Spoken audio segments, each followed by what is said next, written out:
میں انتخابی دنگل لگ گیا. قومی اسمبلی کے حلقہ 193 پولنگ جاری. 11 امیدوار مد مقابل. پی ٹی آئی کے محسن لغاری اور نون لیگ کے عمار لغاری میں تگڑا مقابلہ متوقع ہے. 65 پولنگ اسٹیشن انتہائی حساس قرار. نشست P T I M N A Jafar لغاری کے انتقال کے باعث خالی ہوئی تھی. کراچی کے علاقے پٹیل پاڑا فٹ بال گراؤنڈ کے قریب عمارت گر گئی. مکان کی بالائی منزل کی چھت گرنے سے ایک شخص جاں بحق. 4 افراد زخمی. 2 کی حالت تشویشناک. ملبے سے 5 زخمیوں کو نکال لیا گیا. ہسپتال میں زیر علاج.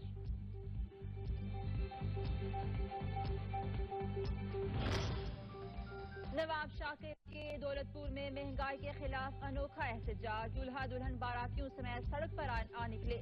باراتیوں کی آٹا، پیٹرول اور چینی مہنگے ہونے کے خلاف شدید نعرے بازی.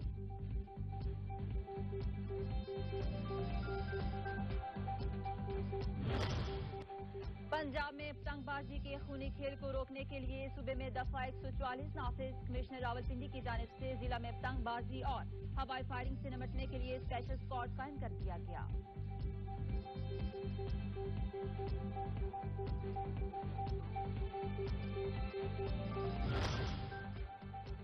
کوئٹہ کے ضلع آواران کے زمین لرز اٹھی. شدت 4.6 ریکارڈ کی گئی. زلزلے کا مرکز آواران سے 7 کلومیٹر جنوب مغرب میں تھا.